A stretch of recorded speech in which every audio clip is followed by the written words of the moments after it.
friends, welcome to Lisa's Book Nook. I'm Lisa, and I'm so excited to be reading to you tonight. So, get your favorite stuffed animal or doll. Tonight I have Raggedy Ann and Andy, my antique Raggedy Anns and Andy. They're so cute and they're easy for me to hold in my hand and take everywhere. I'm going to put the two of them over on the side so that they can listen to story time. You go ahead and get your favorite stuffed animal or doll, climb into your bed, fluff your pillow, pull your covers up, wiggle your body in nice and comfy. Let's take a moment to relax our body, relax our mind in preparation for story time. We'll just take a couple of deep breaths in through our nose and out through our mouth. Let's go ahead and do that.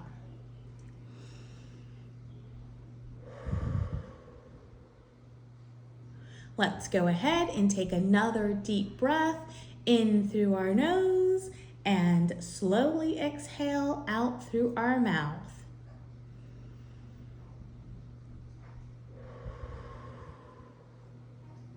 One more time, deep breath in through our nose and out through our mouth.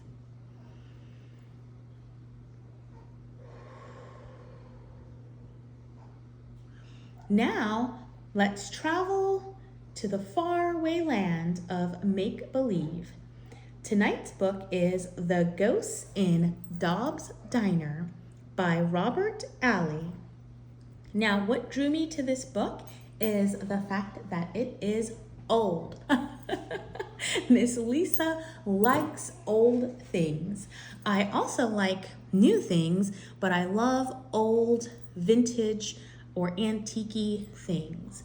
And as soon as I saw this book, I knew that this book was old, and I thought, I want to read this book. So not only that, I noticed the nice muted color throughout the page on the cover page. I'm not sure if that's just because of its age or what, but I just really liked it. I like that there wasn't a lot going on in the first page on this cover page. And this is what's called a diner. I don't think there are very many diners anymore.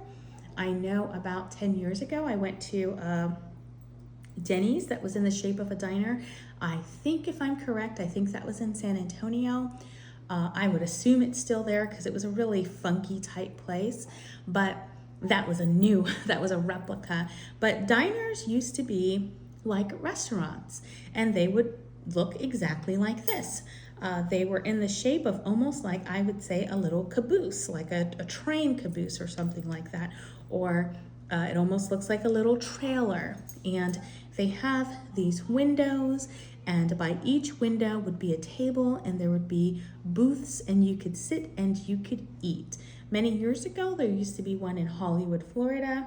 Miss Lisa is originally from Florida, and I just always liked looking at it. So anyways, this is a diner. This is what a diner looks like. Let's go ahead and let's start the story. The Ghost in Dobbs' Diner. This is such an old book. It's such a great find.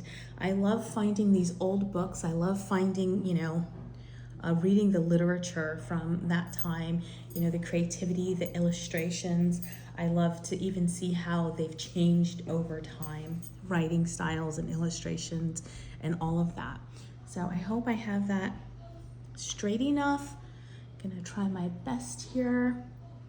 And let's start this book. Mr. Dobbs ran the diner on the corner by the highway. It was always very busy. Ice cream sundae. Mr. Dobbs worked so hard, he never had time to sit down. He had to help the busboy. The busboy is the person who gets the dishes, usually sets up the table, will take the dishes away, maybe wash them, and things of that nature. So Mr. Dobbs has to help the busboy. He had to help the waitress, and he had to help the cook.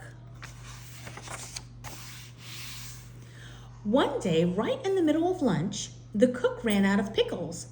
"Fiddlesticks," said the cook, and he asked Mr. Dobbs for more.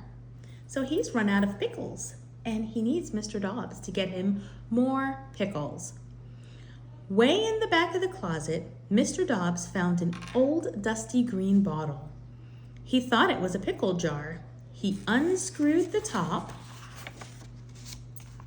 Out swirled a twisty, twirly cloud of white smoke.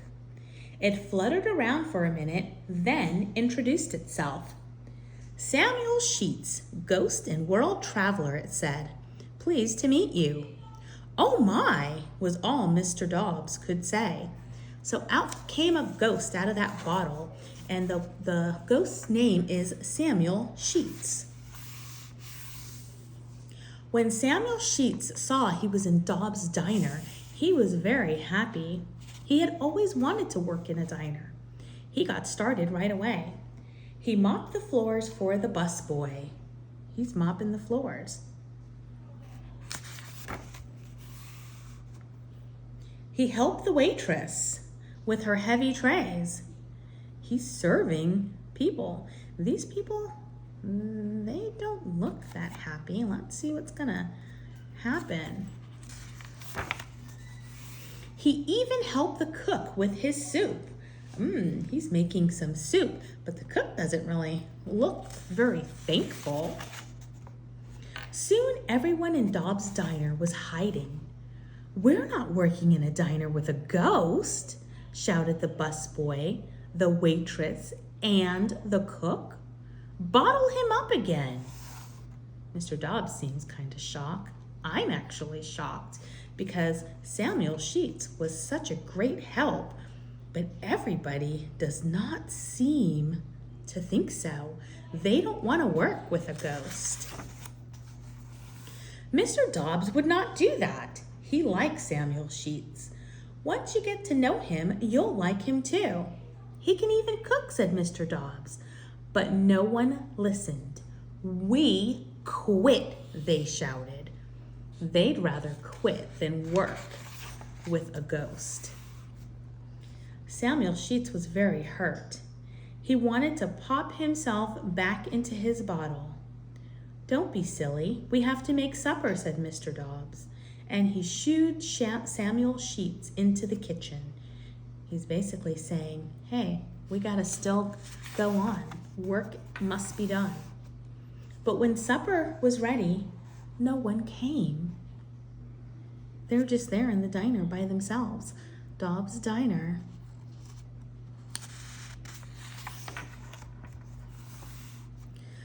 The busboy, the waitress, and the cook had run straight to the mayor. They had told him about the ghosts in Dobbs' diner. The mayor is sitting there and he's listening to their complaint. The mayor was very upset. "I will call the police," he said. "We must get rid of that thing." Mr. Dobbs was about to lock up for the night when the mayor and 3 police officers charged through the door. "Where's that terrible, creepy ghost?" shouted the mayor. Oh, they've got a really big bottle, and that bottle says ghost bottle, and they've got a net. So I guess they're going to be the Ghostbusters. And his dustpan says ghost scoop. So they are going to try to sweep, capture, scoop, and bottle that ghost up. Mr. Dobbs tried to explain the ghost was not terrible or creepy, but again, no one listened. Things look bad for Samuel Sheets.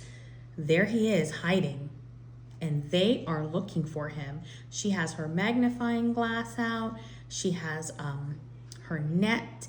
He's got his scoop, and he's got the big ghost bottle with the cork. They're ready to put that ghost in that bottle and cork him up.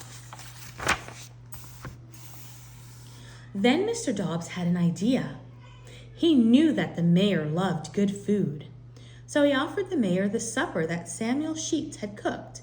But he didn't tell the mayor who the cook was, so he's bringing out some food that the ghost cooked. But he didn't tell him that that's the food that the ghost cooked. He didn't want him to know that part. The mayor ate everything on his plate. That was the best meal I ever had, he said happily. I must meet the cook. Mr. Dobbs was happy to bring in his new helper. Oh, cried the mayor. It's the ghost. The ghost is the cook. And just as Mr. Dobbs had hoped, the mayor could not bring himself to bottle up such a good cook. Instead, he made friends with Samuel Sheets. There's Samuel and the mayor, or the mayor and Samuel, I should say. Soon, Dobbs' diner was busier than ever. The busboy, the waitress, and the cook found out that working with a ghost could be a lot of fun, and Mr. Dobbs finally had time to sit down. See, now that Samuel is here, Samuel Sheets, the ghost, is helping, and Mr. Dobbs can finally relax himself. And that is the end. See, that's basically judging a book by its cover. They didn't know the ghost, but the busboy, the waitress, and the cook were being mean to him for no reason.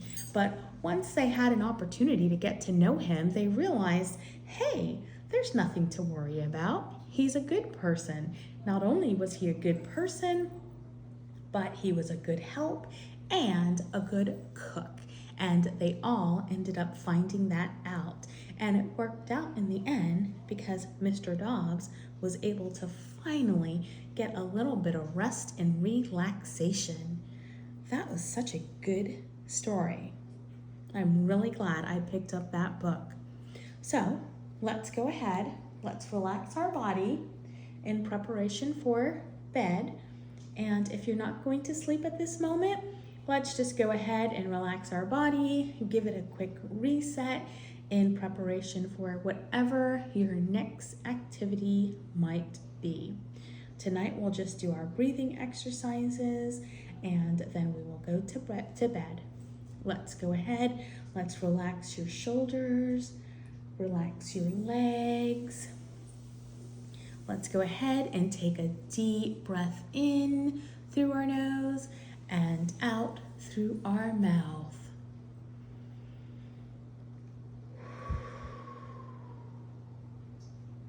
Another deep, relaxing breath in through our nose and out through our mouth.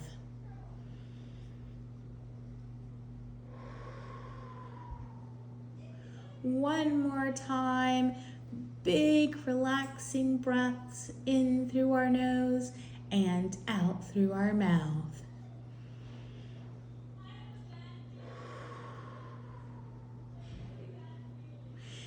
There we go. Thanks for reading with me tonight. Thanks for allowing me to read to you tonight. And if you're going to bed right now, sweet dreams, sleep tight, don't let the bed bugs bite. And if you're not, I hope you really enjoyed the story and I hope you enjoy the rest of your day. And I'll talk to you later, friends.